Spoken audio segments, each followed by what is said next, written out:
Lucknow pact 1916। तो आज हम इस वीडियो में लखनऊ पैक्ट के बारे में डिस्कस करेंगे कि क्यों हम इसको लखनऊ पैक्ट बोलते हैं, इसकी हम बैकग्राउंड हिस्ट्री को डिस्कस करेंगे, इसके डिमांड्स को कवर करेंगे और इसकी इम्पैक्ट्स को भी हम आज डिस्कस करेंगे। ठीक है, तो चलिए स्टार्ट करते हैं टॉपिक को। एक्चुअली क्या हुआ था कि दिसंबर 1916 में एक जॉइंट सेशन हुई थी। किनके दरमियान?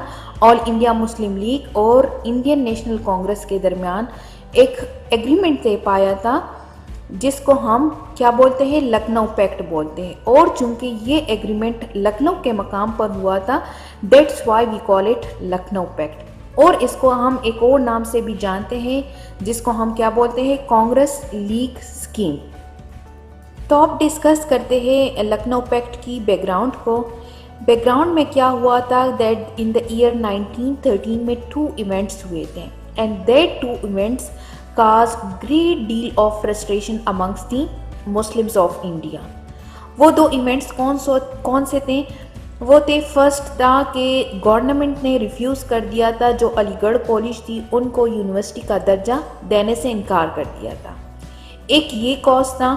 दूसरा कॉज या रीज़न ये था कि कानपुर मॉस्क की इंसिडेंट हुई थी जिसकी वजह से क्या हुआ था कि मस्जिद का कुछ हिस्सा उन्होंने डिमोलिश कर दिया था in order to clear the path for highway.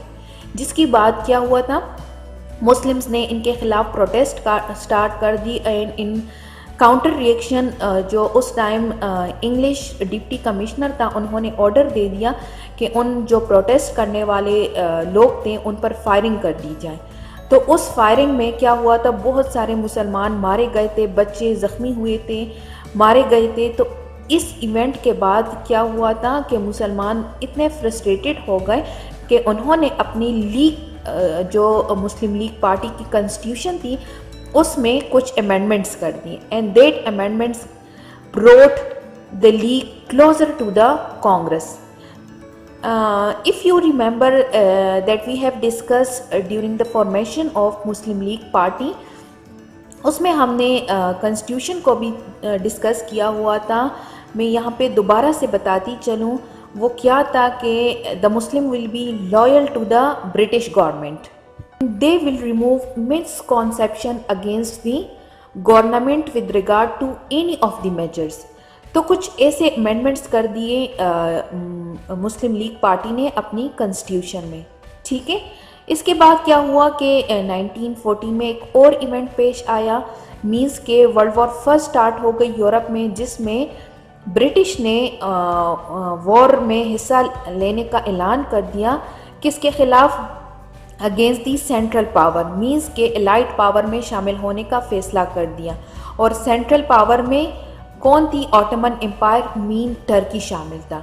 जबकि मुसलमान जो थे वो टर्की के जो खलीफा थे उसको अपना स्पिरिचुअल लीडर मानते थे। तो ये भी एक कॉज थी जिसकी वजह से मुसलमान जो ब्रिटिश गवर्नमेंट थी उनके खिलाफ फ्रस्ट्रेट हो गए थे। So during the world war first the British government wanted to gratify the Indian people in order to get their support in cooperation.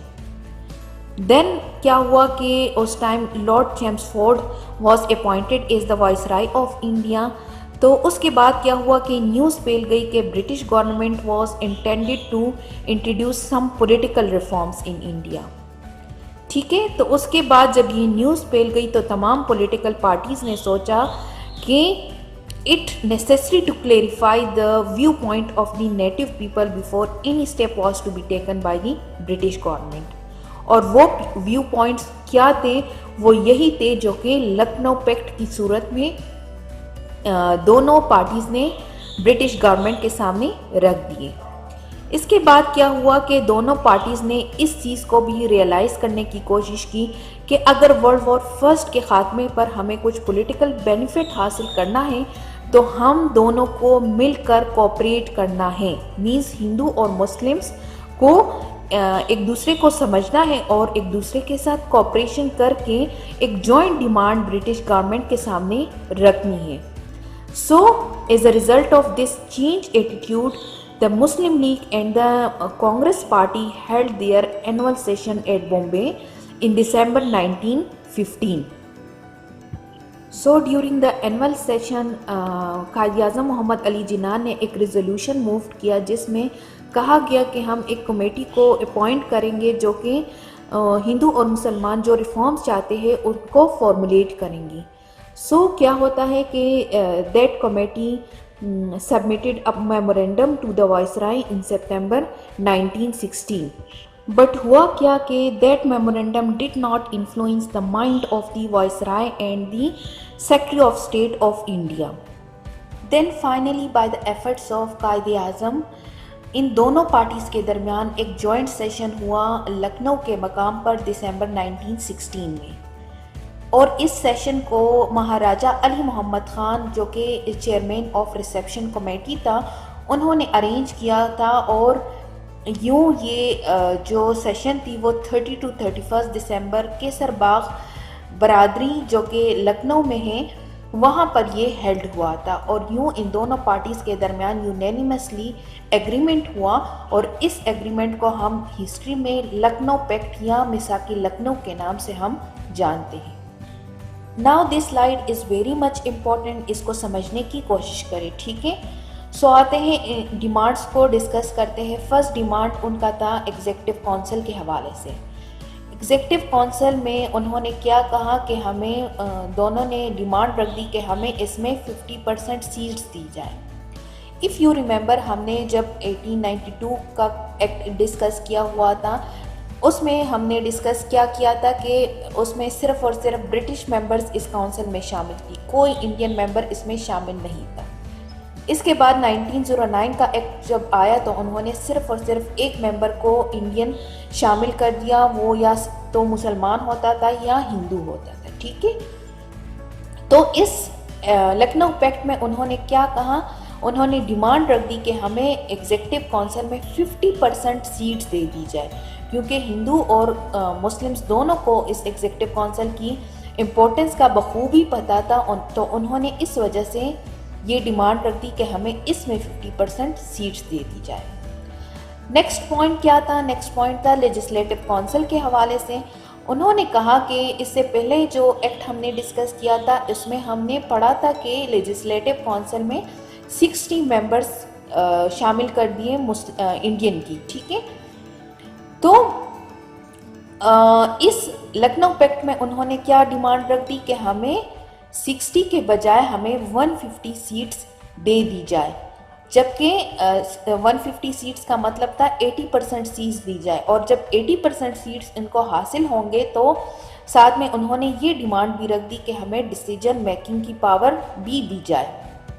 अब अगर मैं थोड़ा सा और इसको इलाबोरेट करने की कोशिश करूं तो 150 सीट्स में उन्होंने कहा कि 75% सीट्स जो होंगे वो इंडियंस के होंगे और उस 75% में से 25 सीट्स जो होंगे वो मुस्लिम्स के होंगे। मींस 1/3 रिप्रेजेंटेशन मुस्लिम्स को दे दी जाए। थर्ड उनका डिमांड था separation of judiciary and executive. अब इसका क्या मतलब है, मतलब ये है कि मैं कई बार इस बात को एक्सप्लेन कर चुकी हूँ कि एक गवर्नर जनरल के अंडर 2 काउंसिल्स होती है, एक एग्जीक्यूटिव काउंसिल, दूसरा जुडिशरी काउंसिल, ठीक है। तो होता क्या था कि उस टाइम जो जज होता था, जो जुडिशरी फंक्शन परफॉर्म करता था, तो वो एक तरफ मतलब जुडिशरी फंक्शंस को भी देखता था और दूसरी तरफ वो गवर्नर जनरल के साथ एग्जीक्यूटिव ड्यूटीज़ को भी परफॉर्म करता था। तो हिंदू और मुस्लिम ने क्या डिमांड रख दी कि इन दोनों को अलग अलग कर दी जाए, ठीक है। फोर्थ उनका क्या डिमांड था, फोर्थ था प्रोविंशियल ऑटोनॉमी, मींस सूबाई खुद मुख्तारी दी जाए ताकि इंडियन जो है अपने लिए खुद गवर्नर को इलेक्ट कर सके, क्योंकि उस टाइम जो प्रोविंसेस में जो गवर्नर्स होते थे वो इंग्लिश मैन होते थे, ठीक है।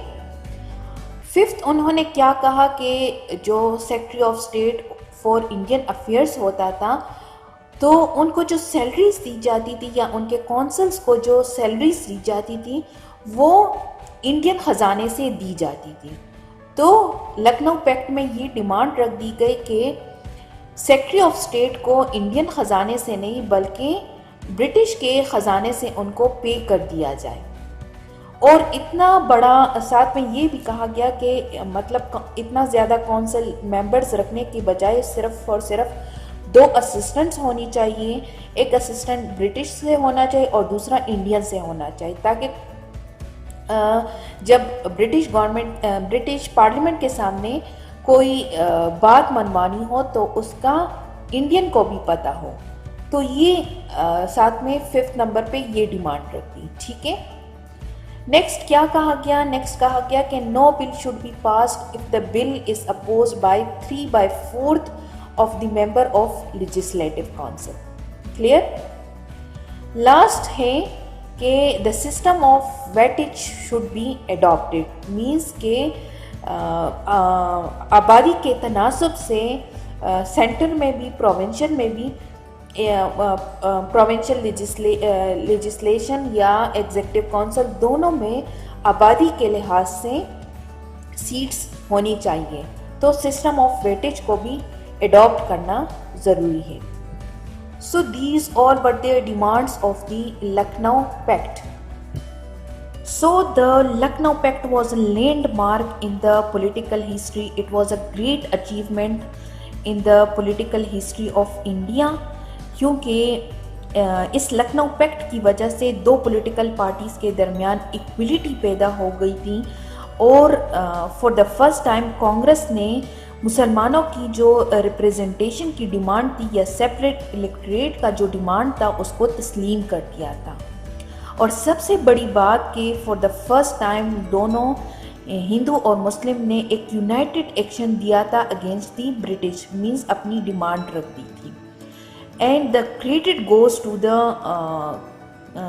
मिस्टर जिन्ना, क्योंकि उनकी अंत तक मेहनत की वजह से ये हारमोनियस सिचुएशन इन दोनों पार्टीज़ के दरमियान क्रिएट हुआ था और जिसकी वजह से कायद-ए-आज़म मोहम्मद अली जिन्ना को ambassador of Hindu Muslim unity का टाइटल मिला था, जिसको सरोजनी नेहरू ने दिया था। So this was all about the Lucknow Pact. Hope you guys will understand this, but if you have any question, do write your question in the comment section below. Thank you for watching my video. Allah Hafiz.